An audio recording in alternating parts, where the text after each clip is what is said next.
You'd think being the only child in a family would mean being cherished. Spoiled, even. But I wasn't. I was tolerated, like a noise in the background they never quite got around to turning off. My mom always had a wine glass in her hand and a phone call on speaker. My dad never looked up from his tablet unless something was broken. Most nights, I ate dinner alone, sometimes leftovers, sometimes cereal, sometimes just dry toast and water if the fridge was empty and no one remembered to go shopping. I remember one winter when I was 11, the school was hosting a Bring Your Parent to Class day. Everyone showed up with moms and dads holding coffee cups and laughing with the teachers. I showed up alone. When my teacher asked where my parents were, I shrugged and said, "They're working." That was easier than explaining they forgot. Again. By the time I was 14, I stopped asking for anything. I got my first part-time job at a local grocery store bagging groceries. Every weekend. Then after school on Wednesdays. Then Thursdays. Eventually, they gave me evening shifts on weekdays too. I told them I didn't mind. I didn't. I needed the money. My parents noticed. But not in a, "We're proud of you" way. More like, "Great, now you can start buying your own things." My dad literally said that once. I had just handed him cash to help cover my phone bill, and he looked at me like I was finally pulling my weight. I started saving for college in a plastic container under my bed. When I had enough, I opened a bank account. When I turned 18, I moved out. No party, no packed lunch, no hug at the door. Just a text from my mom. "Don't forget your documents." I studied IT because it was the only field where I felt in control. Code didn't lie. Computers either worked or didn't. There was no guesswork. No moods. No disappointment. And for the first time in my life, I felt like I was building something real, a future that belonged to me. I lived off instant noodles, wore second-hand clothes, and sometimes didn't sleep for 2 days straight when assignments piled up. But I did it. I graduated. On my own. No one came to my graduation ceremony. I stood in the crowd of proud families with their signs and flowers, clutching my diploma like it was the only thing in the world that had ever clapped for me. But things changed after that. I landed a job at a fast-growing IT startup 3 weeks out of college. The salary wasn't insane, but for me, it felt like hitting the jackpot. Within a year, I'd been promoted. By year 2, I was in a management role with my own team. I moved into a clean apartment with working heat, real floors, and no mold in the corners. I started buying myself decent food. I bought a used BMW. Nothing flashy, but the first time I sat in the driver's seat, I gripped the wheel and thought, I made this happen. And then, like an idiot, I thought maybe I could finally make my parents proud. So I started giving back. Nothing huge at first. Paid for a few of their bills. Bought my mom a tablet when hers cracked. Took them to dinner once at a steakhouse I'd been saving up to try. They were cold the whole night. No thank you. No smile. Just complaints. The meat was overcooked. The lighting was bad. The music was too loud. My dad muttered at one point, "Well, I guess you're not completely useless." And yet I kept trying. Last month, I gave my dad a Rolex. Not a knockoff. A real one. It took 2 months of savings. He looked at it, then looked at me and said, "If this is supposed to make up for you being such a disappointment for 20 years, it's not even close." I laughed. I didn't mean to. It just slipped out. One of those broken laughs that comes when you realize the final brick just fell off the wall you've been patching for years. Then I stood up, walked out the door, got in my BMW, and drove to the only place that ever felt remotely like home. The diner was exactly where I left it, squeezed between a discount hardware store and an ancient bookstore that always smelled like paper and ghosts. Marlene's Diner. Big neon letters that flickered like they were too tired to glow consistently. I hadn't been there in almost 2 years, but the second I stepped out of my car, it felt like no time had passed. The parking lot was cracked. The windows steamed. The air outside smelled like bacon grease and old coffee, and for some reason, it felt like a hug. This was my spot in college. The place I used to come when I couldn't afford real food but wanted to feel human. They had this breakfast special: 2 eggs, toast, hash browns, and unlimited coffee refills for $5. I must have eaten that 100 times. Sometimes I came to celebrate passing an exam. Other times I came when I just couldn't stand the silence of my tiny apartment. The same waitress still worked the counter. June. Always wore bright lipstick and sneakers with pink laces. I remembered she used to sneak me extra toast and say, "Don't worry, sweetheart, we've all been broke." Tonight, though, it was packed. Every booth taken. Counter full. Even the stool near the restroom was claimed. I hovered awkwardly, scanning the room, when I noticed a man sitting alone in the far back corner booth. Older, maybe mid-50s, gray hair under a knit beanie, face creased like old leather, eyes fixed on a half-empty cup of coffee. There was an empty seat across from him. I hesitated. Then walked over. "Hey," I said, a little sheepish. "Mind if I sit here? Looks like it's standing room only tonight." He glanced up, slow, measured, then gave a single nod. "Bad day too?" he said. "Your eyes look like disappointment in a suit." I blinked. Then let out a short laugh. "Yeah, something like that." He sipped his coffee. "I have 365 days like that a year." I sat down. There was a silence, but it wasn't awkward. More like understanding. Two people who didn't owe each other anything and weren't trying to impress anyone. "You come here often?" I asked after a minute. "Every night," he said. "Best damn bad coffee in the city." I smiled. "Yeah. It tastes like 2008 in here." That made him laugh, a dry, wheezy chuckle that felt real. He introduced himself a little later. "Name's Ray. No last name. Just Ray. Said he used to work in business. Back when people still faxed things and phones had cords. Lost his job, then his house, then his family. Said the dog was the only one who stuck around. She's the only one who listens," he said. "Doesn't talk back. Doesn't judge. Bit of a drool problem, but then again, so do I when the meatloaf's decent." I didn't know why, but I found myself telling him things I hadn't even told my closest friends. About the Rolex. The look on my dad's face. The car ride here.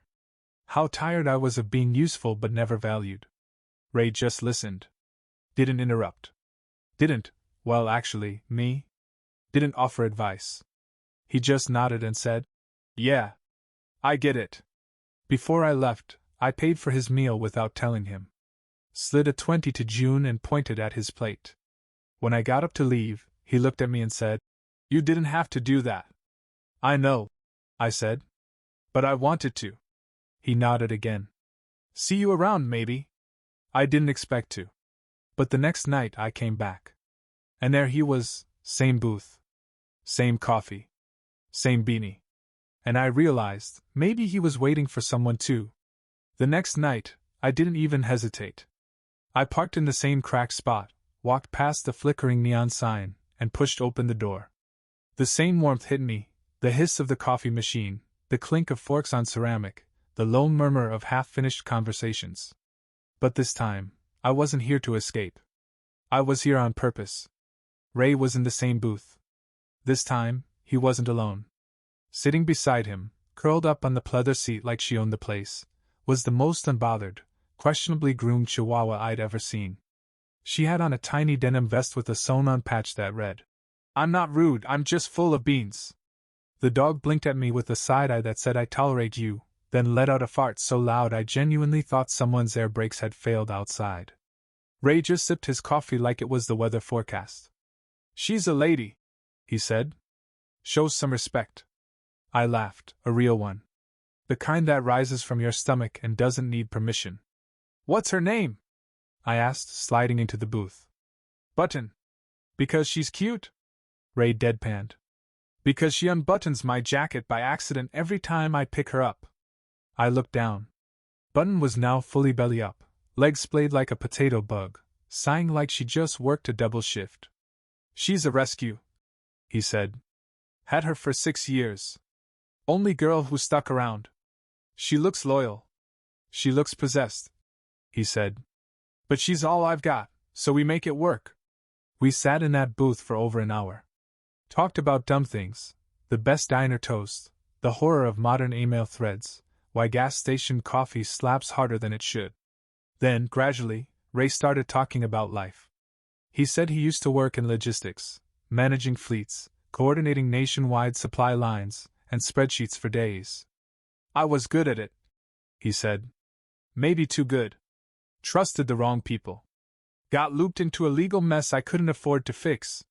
Lost his savings. His house. His retirement. Then his wife left. Didn't want to watch me rot, I guess. He didn't say it bitterly. Just stated it like it was math. Now he lived in a van a few blocks away. Button had the front seat. Ray had the back. I didn't know what to say. So I just nodded and listened. You ever get that feeling, he said, where it's not that you want someone to fix your life, you just want them to see it? I looked at my hands. Yeah. Every day. He nodded like we'd just shaken hands without touching. We didn't solve anything that night. No hallmark moment. No big revelations. Just two people, one dog, and a check that I paid without asking. Next time it's me, Ray said, nodding toward the bill. There's gonna be a next time? I asked, smiling. You showed up twice, he said. Might as well make it a tradition.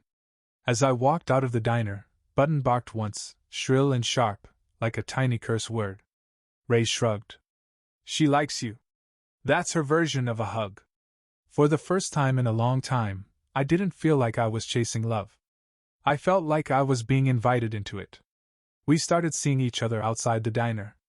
Not in any official way, no declarations, no calendar invites. Just quiet texts from Ray like, "You alive?" Or, "Button's demanding toast again. You in?"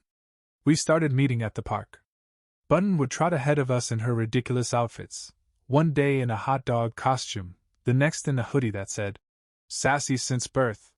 She always farted twice when she was excited. Like some kind of ritual. Ray and I would walk behind her, coffee in hand, talking about everything and nothing. One afternoon, we sat on a bench watching kids throw bread at ducks and Ray said, almost out of nowhere, "I used to have a daughter." I looked over, but he was still watching the pond. She was 3 when my wife left. I got part-time custody. Then the legal stuff hit and I couldn't afford to fight for her. Lost the house. The job. Everything. His voice didn't crack. It flattened. Like this was a story he told himself so many times, it became fiction just to survive it. She's probably 20 now, he said. College, maybe. Or married. Who knows? Have you ever tried to find her? He shook his head. What would I say? Hey, remember me? I'm the guy who failed at fatherhood and now shares a van with a biological beanbag. I didn't push. Just said, I think she'd want to know you're okay. He didn't answer. But I saw his eyes get glassy. He blinked hard, looked away, and tossed Button a piece of his sandwich. She ignored it and licked the bench instead. Later that week, I picked them up from the park in my car. Button had rolled in something unholy and Ray was trying to wipe her down with a napkin from a hot dog cart. It was raining. I couldn't just leave them there. I brought them back to my place. Gave Ray a towel. Gave Button a bath. While she sulked in the bathroom wrapped in one of my old t-shirts, Ray looked around my apartment and said, "This place looks like no one's ever yelled in it." I didn't know how to respond to that. So I just nodded. That night, I made us grilled cheese and tomato soup. Real food. Not diner specials or gas station pretzels. We sat at the table like it was normal, like we did this every week. After dinner, Button fell asleep on my chest while we watched an old sci-fi movie. She snored like an engine with personality, and halfway through the second act, she farted and woke herself up. Ray laughed so hard he cried. And I realized I hadn't heard that sound in years. I started doing small things for them. Washed Ray's jacket when it started to smell like sadness. Ordered Button a harness with a tiny gold tag that said, Ray's boss. Paid for a vet visit when she started scratching her ear too much. He protested. Of course he did. You're not my kid, he grumbled. You don't know me anything. I know, I said. Maybe that's why it means something. He didn't argue after that. One night, As we walked home, he stopped and looked at me. "You're not like your dad," he said out of nowhere. "You're not trying to impress anyone. You're just showing up." I didn't know what to say, so I didn't say anything. But that night, lying in bed, Button curled up at my feet and snoring like a dying lawnmower, I realized something. I had spent my entire life trying to be seen. And now, for the first time, I didn't feel invisible. I felt chosen. Ray wasn't the mentor type, not in the polished, TED Talk kind of way. He didn't give lectures. He gave looks. Shrugged a lot. Talked in metaphors that sounded like fortune cookies if they'd gone to therapy. But somehow, every time we talked, he left me thinking about things differently. One afternoon, we were walking Button. She was wearing a sweater with skulls on it, and trying to bite a soda can, when I told him about a conflict at work. Office politics. Someone else is taking credit for my ideas. The usual. I didn't say anything, I admitted. Didn't want to start drama. Ray stopped, leaned on the park railing, and squinted into the trees like he was reading a message only the birds understood. "You ever water a dead plant?" he asked. "What? You can pour everything into it. Doesn't matter. It's still dead. Doesn't mean you're bad at watering. Just means it was never gonna grow." I didn't respond, but I felt that in my ribs. That was Ray. One sentence wisdom bombs delivered between sips of lukewarm diner coffee and Button's aggressive need to poop near tourists. And slowly, I started realizing I was becoming better. Not because he fixed me, but because he showed me I didn't need fixing. I just needed someone who noticed I was trying. And I wanted to do the same for him. I started asking around my company about part-time contractors, people with logistics backgrounds. Ray hadn't touched a spreadsheet in years, but I knew he still had the mind for it. I could see it when he mentally calculated how long Button could hold her bladder based on the time she last ate a scrambled egg. I helped him rewrite his resume. Taught him how to use Google Drive. Bought him a laptop, cheap but clean, and didn't make a big deal of it. Just handed it over with a half-joke. "So you can watch cat videos and file expense reports at the same time." 2 weeks later, he had a virtual interview. I sat on the floor while Button chewed a slipper 2 feet away. Ray wore a collared shirt and the same old beanie. He aced it. He got the job. Remote, part-time, nothing flashy, but enough to stop living out of a van. I helped him find a modest apartment, just a 1-bedroom near the park. First floor, warm light, and Button approved immediately by peeing on the new rug. We moved him in on a Saturday. I carried the boxes. He carried a microwave and a 20-pound bag of Button's organic, digestive health kibble. When we finished, we sat on the floor eating takeout Thai and watching Button burrow under a pile of pillows like she was starting a war with throw blankets. Ray looked around the empty space and let out a breath that sounded like it had been waiting 5 years to leave his chest. "I forgot what quiet without panic feels like," he said. Later that night, we walked to the store for soda. On the way back, he turned to me and said, "Have you ever thought about calling your folks?" I paused. "Not anymore." He nodded. "You still mad?" I thought about it. "No. I just don't need it anymore. I used to think love had to come from them. Now I know better." He smiled. "Told you. Dead plant." That night, Button curled up at the foot of Ray's mattress. I helped him set up his Wi-Fi. When I left, he hugged me. He didn't say thank you. He didn't need to. It wasn't a transaction anymore. It was family. And for the first time in my life, I knew what that meant. It happened on a Wednesday. Rain, traffic, and a lukewarm burrito on my desk. Just another day in the trenches. Then my phone buzzed. Mom, mobile. I stared at it for a second. Not because I didn't recognize the name, but because I wasn't used to seeing it outside of emotionally vague holiday texts or the rare "Your cousin had a baby" group message. Then a second buzz. "Dad, work." Followed by a text. "We've been thinking about you. Let's talk. Maybe come by this weekend?" No apology. No context. No warmth. Just let's talk, like I was the one who left the room mid-sentence. I didn't reply. Not right away. Instead, I put my phone down and drove to Ray's.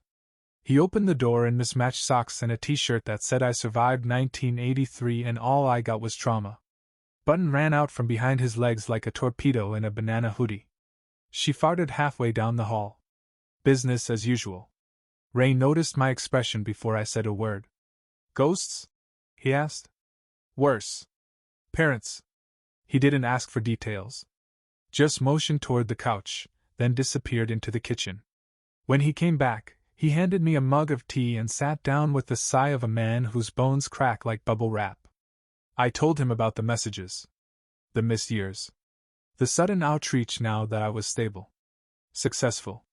Quietly thriving. They want something, I said. Or maybe they don't. Maybe they just want control again. Ray nodded. Or maybe they realize silence only works when the other person's still begging. I looked at him. Should I go? Ray tilted his head. Do you want to? I shook mine. No. Then don't. It was so simple. So steady. So unlike anything I'd ever been told. You don't owe them your peace just because they finally noticed it, he added. Button jumped up beside me and immediately sneezed into my hoodie pocket. Ray didn't flinch. She agrees, he said. That's her drop them sneeze. I laughed harder than I meant to. And maybe that was the moment it clicked. This, mismatched socks, weird dogs, bad tea, was what real family felt like. Not clean. Not perfect. But present.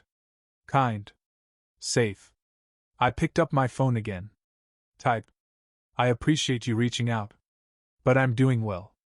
And I don't think visiting would be healthy for me right now. Take care. Then I deleted it. And typed nothing. I didn't need closure. I didn't need confrontation. I needed nothing, because I had already walked away. And this time, I wasn't leaving anything behind. I was walking towards something better. That night, Ray and I made pasta that stuck to the pan. Button stole a noodle and dragged it under the table like a trophy.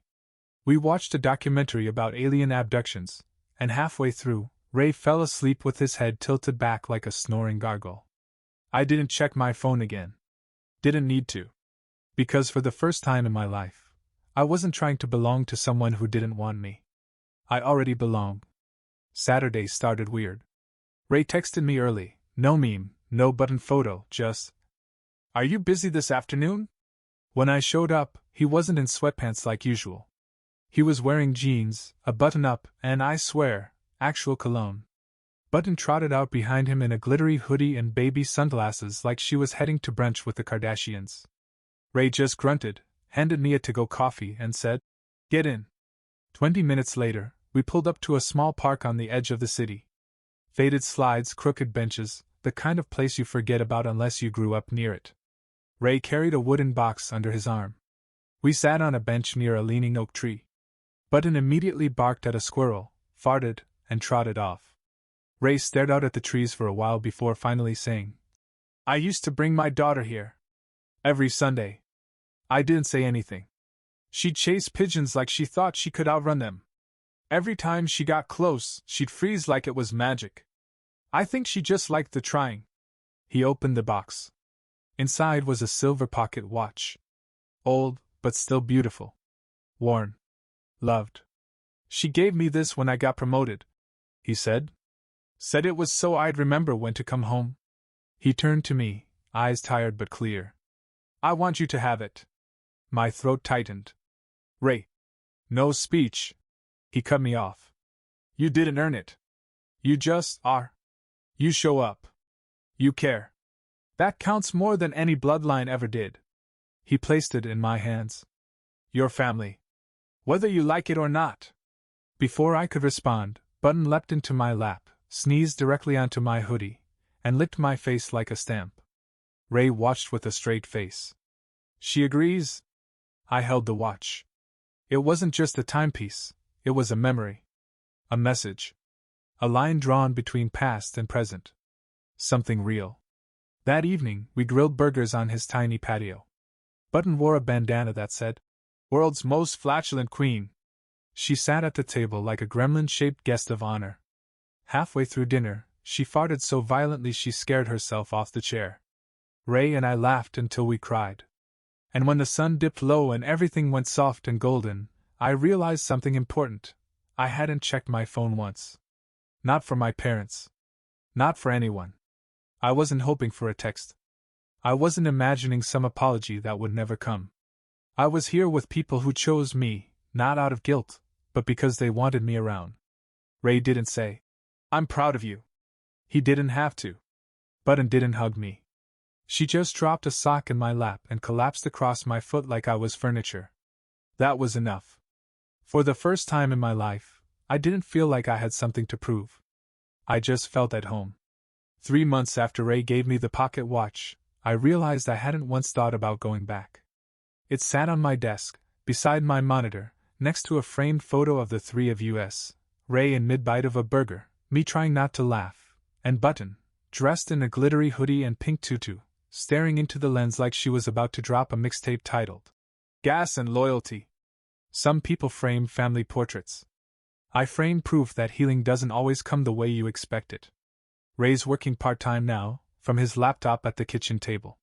He still uses a flip phone, still writes dates on paper, still calls PDFs. Those digital trapdoors. I stop by at least twice a week, once with groceries, once to drop off something Button will either adore or destroy. No in between. Last week it was a chew toy shaped like a mailman. She gave it the side eye, buried it in a blanket, then dramatically laid on it like she was protecting national secrets. Ray doesn't say much, but I've learned to read his silences. When I fix the squeaky cabinet door, he says, "Took you long enough." When I bring his favorite coffee, he mutters, "Didn't ask for this," then drinks it with both hands like it's the elixir of youth. That's Ray speak for "I appreciate you." We don't talk about the past anymore. Not because it didn't happen, but because it no longer owns us. As for my parents, I don't check my messages. I don't scan my inbox for their names. I blocked them weeks ago, and nothing inside me is curious. Because that door isn't just closed. It's irrelevant. This weekend, we went back to the park, the same one where Ray gave me the watch. Button wore a red cape and a scowl. She strutted across the grass like a tiny canine superhero with tummy issues and unresolved beef with squirrels. We laid out sandwiches. Ray brought brownies that tasted like childhood. Button stole half of mine, sprinted 15 feet, then collapsed dramatically as if taking enemy fire from the sky. Ray almost spit his drink laughing. I laid back in the grass, sun warm on my face, and realized. For most of my life, I thought love had to be earned. That I needed to outperform my pain. Outprove my loneliness. That if I could just work hard enough, bring enough gifts, stay quiet long enough, someone would say, "You're enough." But that moment never came. Because I was asking the wrong people. Now I sit across from a man who calls me family without strings. Now I get licked on the nose by a dog who has never once judged me, not even when I cried into leftover pasta after a hard day. Now I make dinner, not to impress anyone, but because feeding people I love feels like peace. And the thing is, we're not extraordinary. There's no music swelling in the background. We have cheap chairs, chipped plates, and a dog who proudly burps after meals like it's her legacy. But we show up. Every week. Every laugh.